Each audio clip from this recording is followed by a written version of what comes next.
Penggunaan nyawa itu pada perempuan sebenarnya, maka diratukan ya. Nah, itu yang perlu diperhatikan. Tapi kadang-kadang kita tidak mengerti dan salah paham, akhirnya kita anggapan lain-lain ya. Seperti itu sebenarnya.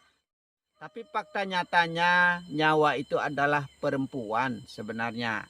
Itulah hakikat ya. Pada hakikatnya nyawa itu adalah perempuan. Seperti itu sebenarnya. Maka diratukan ya, maka ada sabdo pandito ratu. Seperti itu sebenarnya, diagung-agungkan, dibesar-besarkan. Sama seperti kita mengagung-agungkan kuasa Allah dengan ucapan Allah Maha Besar. Seperti itu. Lam kedua yang menjadi asma pada batin ya. Asma pada batin. Atau jantung hati insan yang paham diri ya. Itu yang dimaksudkan. Atau makrifat pada diri, kenal diri maksudnya ya. Menitis menjadi Muhammad ya. Menitis menjadi Muhammad, mim ha mim dal. Hurufnya berbentuk pada kepala, dada, punggung dan kaki sebenarnya ya. Mim pertama kembali ke alif atau zat ya.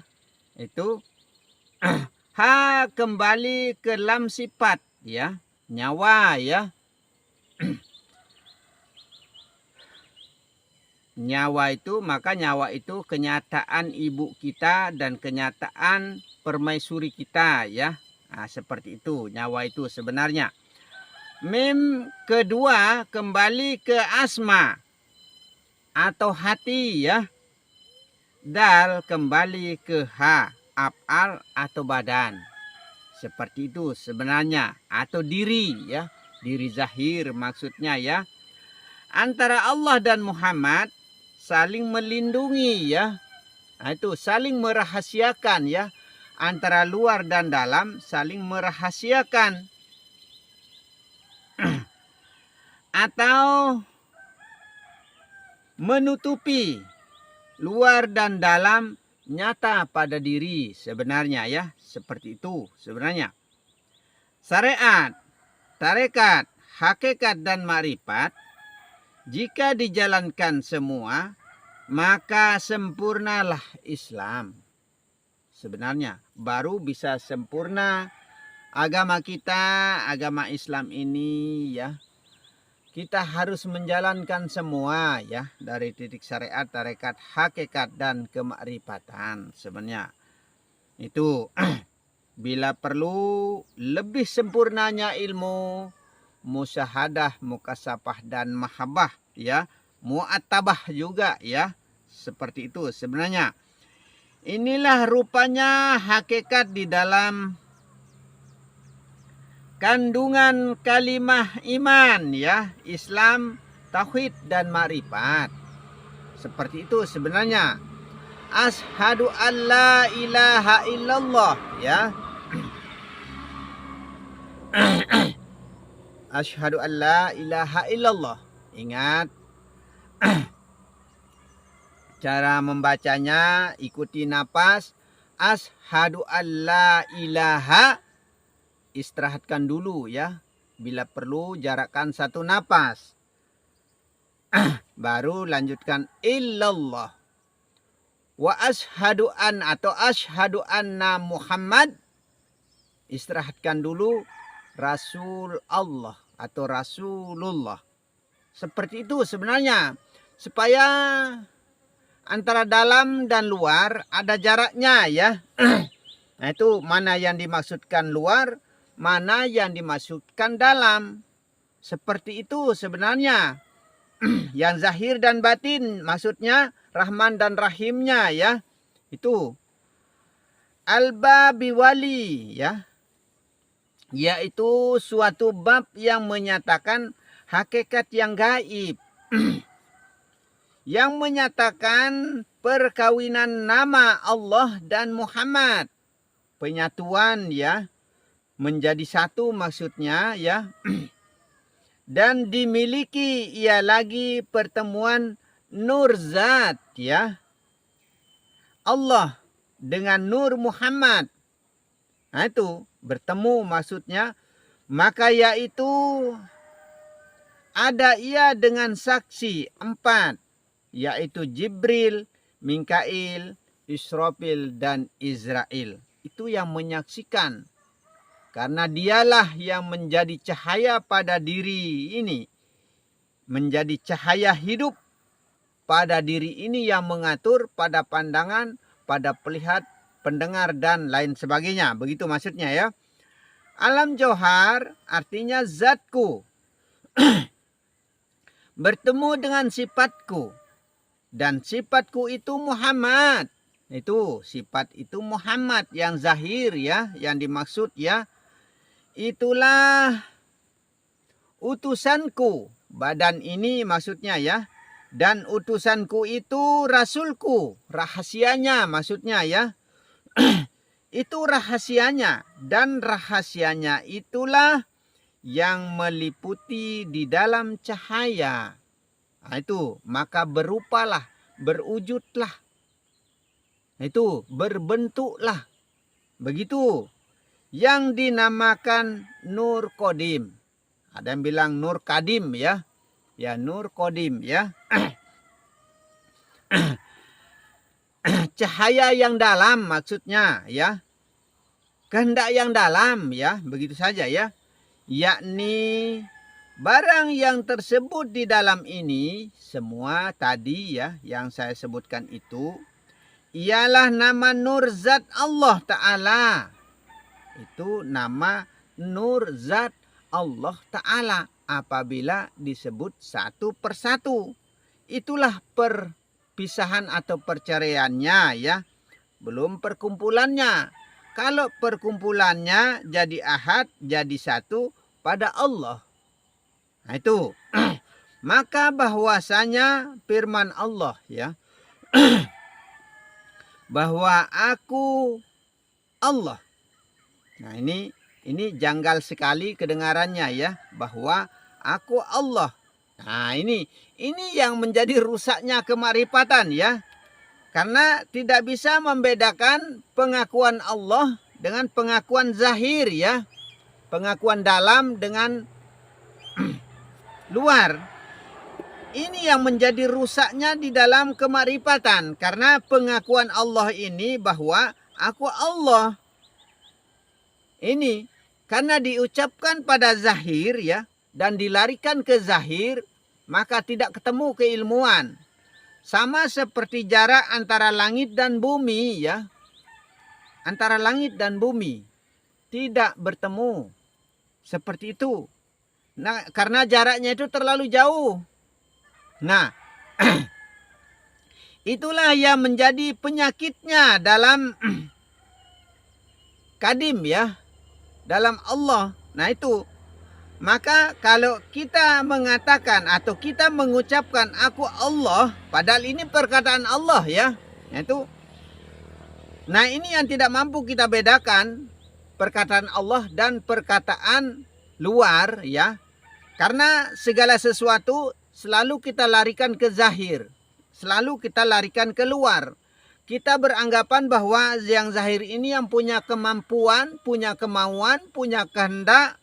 Punya segala-galanya, yang punya kalam, yang mampu bernapas, yang mampu bergerak, mampu memegang, mampu berjalan, melihat, mendengar, dan lain sebagainya. Kita selalu beranggapan zahir ya. Nah, jika kita selalu beranggapan zahir yang mampu dan bisa melakukan segala hal, itulah yang merupakan kesalahan besarnya kita kepada Allah Subhanahu wa Ta'ala. Itu berarti kita belum mampu dan bisa untuk mengembalikan diri kepada Allah. Nah itu sama seperti kita cinta seseorang atau wanita ya. Yang kita sangat kita rindukan. Tapi belum tentu dia rindu kepada kita. Seperti itu kita mengatakan aku cinta Allah, aku rindu Allah, aku sayang Allah. Apakah Allah sendiri rindu, cinta, sayang kepada kita atau tidak? Bagaimana syaratnya Allah bisa rindu, sayang, cinta kepada kita? Sedangkan kita tidak paham keilmuan, tidak tahu maksud dan tujuan daripada ilmu. Allah mengakui dirinya, aku Allah. Tapi kita larikan ke zahir. Akhirnya jadinya seperti itu. Inilah yang kejanggalan-kejanggalan yang terjadi di dalam kemarifatan. Tapi tidak pernah diuraikan, dijelaskan, dirincikan. Akhirnya keilmuan ini dipojokkan, pojokkan, dan pojokkan. Nah itu, dijelekkan, dikafirkan, dan lain sebagainya. Seperti itu. Ya. Itu. Dan yakni aku Muhammad. Tuh. Allah mengakui dirinya juga Muhammad. Nah, perhatikan ya. Bahwa aku Allah. Dan yakni aku Muhammad. Itu pengakuan Allah. Allah akui dirinya. Allah akui dirinya juga Muhammad. Nah itu. Berarti mana Allah, mana Muhammad sebenarnya? Nah itu. Semua itu ada pada diri ya. Cuma diri zahir dan diri batin. Yang mengaku itu adalah batin ya. Yang mengatakan itu adalah batin. Yang berkalam itu adalah batin. Ini jadi permasalahan besarnya kita. Sehingga kupur dan kupur. Ya, yang terjadi pada kita. Sehingga kita tidak pernah menjadi manusia-manusia yang beriman kepada Allah Subhanahu wa taala. Itu tidak pernah kita tergolong orang-orang yang beriman di sisi Allah Subhanahu wa taala kalau masih seperti itu cara kita. Nah itu, maka saya sarankan ya kepada seluruh netizen yang ada ikut di ilmu Ma'rifat Rahmat Lombok ini ya, kalau bisa larikan ke dalam. Seperti itu. Jangan katakan yang zahir ini yang mampu dan bisa melakukan segala sesuatu. Termasuk berkalam, melihat, dan lain sebagainya. Maka kalau takut matamu tercolok, takut buta dalam artinya, buang matamu. Kalau takut lidahmu salah, buang lidahmu. Itu. Kalau takut tanganmu luka teriris pisau, buang tanganmu. Itu. Kalau takut badanmu sakit, buang badanmu. Itu. Kalau takut kakimu terantuk sebuah batu, ya, buang kakimu. Itu. Mengerti dan paham maksud dan tujuan saya ini ya. Kalau ini bisa dipahami, insya Allah tembus pandang kepada Allah Subhanahu wa taala. Pandangan tembus namanya. Itu. Kalau saya katakan saya melihat Allah dari sekarang, mungkin tambah heboh lagi ya.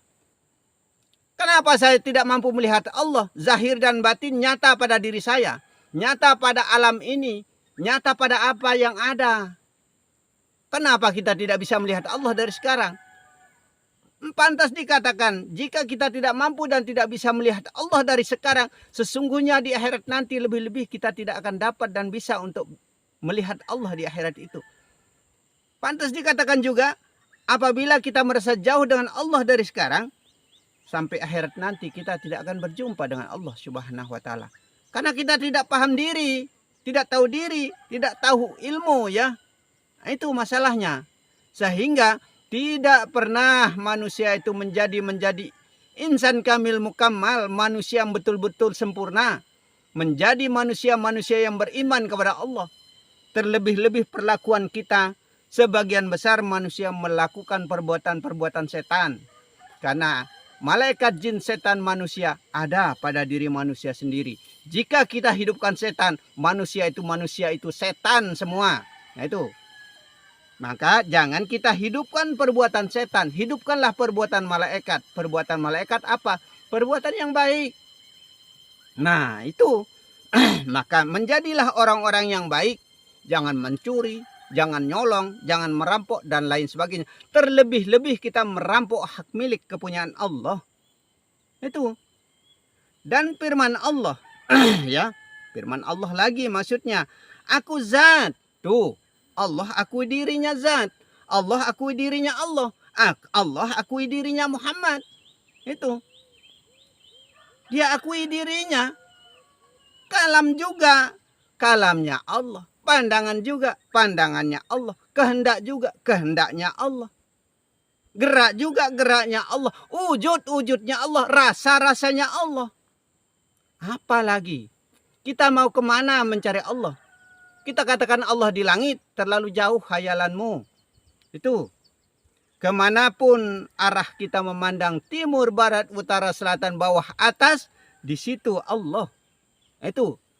Maka pantas Rasulullah mengatakan, tiada aku lihat segala sesuatunya, melainkan semua itu adalah disertai Allah. Barang siapa yang mampu dan bisa seperti itu, kata Rasulullah, maka ialah yang akan hidup dari dunia ini sampai di akhirat nanti. Maka suhudul kasrah fil wahdah. Yang banyak itu satu, yang satu itu banyak. Yang banyak yang mana, yang satu yang mana. Nah, ini tunggal wujud, tunggal rasa, tunggal hidup. Itu satu hidup pada semua manusia, ya. Satu hidup pada semua binatang, satu hidup pada semua tumbuhan, satu hidup seluruh alam yang ada di jagat raya ini adalah hidup semua. Berwujud semua, tunggal wujud. Itu seperti itu sebenarnya, ya. Maka Allah mengakui dirinya, aku zat, kamu sifat. Tuh. Yang zahir ini sifat, kalau tidak digerakkan oleh Allah, maka tidak akan bisa bergerak. Tidak bisa melakukan dosa dan pahala sebenarnya. Yang zahir ini, kecuali atas kehendak Allah. Maka kembalikanlah semua itu atas kehendak Allah, bukan kehendak kita. Tidak ada kemampuan kita. Jangan menanggung beban dosa maupun pahala. Jangan mentang-mentang pahala itu bagus sehingga kita mau menerimanya. Jangan seperti itu. Dosa, pahala, surga, neraka milik Allah. Itu. Dunia akhirat semua itu hanya kembali kepada Allah. Maka dari Allah untuk Allah dan beserta Allah. Seperti itu sebenarnya. Maka yang demikian itulah yang disebutkan pertemuan. Tuh, itu namanya pertemuan, ya. Ya, itulah yang dinamakan habar. Tuh, yakni pertemuan hamba dan Tuhan. Bedait senoh nenek jarin meno. Ya dait diri, ya petak diri. Meno. Ya dait diri, ya petak diri. Angenan diri, gawe ang diri. No, lampa ang diri. Ya meno. Ngatan diri, rausang diri. Ya meno, sebenar deh. Ya mudah-mudahan deh, mami ugik-ugik dait deh. Insyaallah, mudah-mudahan kita bisa pahami. Kuasa yang ada pada diri ini adalah kuasanya Allah. Sebenarnya bukan kuasa kita, ya. Jangan dijadikan dua kuasa, ya, dua kehendak, dua wujud, ya. Jangan dijadikan dua wujud. Itulah yang merupakan kesalahan besarnya manusia yang tidak pernah disadari pada diri sebenarnya. Itu perlu kita perhatikan, ya. Kesaksian kita itu adalah saksi palsu sebenarnya. Salah alamat katanya Ayu Ting Ting, ya. Salah alamat kita tidak bisa bertemu dengan orang yang kita cari. Terlebih-lebih kita mau mencari Allah lebih susah, ya. Alamat palsu jadinya. Seperti itu. Soal ini kita sedang berjalan di atas titian, ya. Yang serba salah-salah. Maka sirot itu bukan nanti adanya, ya. Tapi sekarang. Sekarang ini kita sedang berjalan di atas salah-salah, ya. Soal ini kita sedang berjalan di atas titian, ya. Yang serba salah-salah, ya. Maju kena, mundur kena, ya. Si malakama sebenarnya perjalanan kita ini, ya. Kita selalu meminta petunjuk jalan yang lurus kepada zat yang maha hidup, menghidupi pada diri zahir dan batin. Itu selalu kita minta petunjuk, ya. Contoh, kita bertanya akan tetapi di hadapan kita yang ditanya tidak ada orang. Itu seandainya Allah itu kita tidak lihat, tidak dengar, tidak ada dalam artinya, tidak nyata dalam artinya ya. Dalam artinya ini tidak ada orang. Apa mungkin kita mendapatkan jawaban? Kalau kita tidak kenal Allah, maksudnya kita tidak kenal orang yang kita cari. Apa kita bisa dapat jawaban? Apa kalau kita tidak mengenal kepada Allah, apa Allah akan menjawab? Itu. Maka marifatlah kepada Allah, mengenallah kepada Allah. Atau sekalipun ada orang, tapi kita cuek sama orang. Apa mungkin kita mendapatkan jawaban? Tentu tidak. Ya.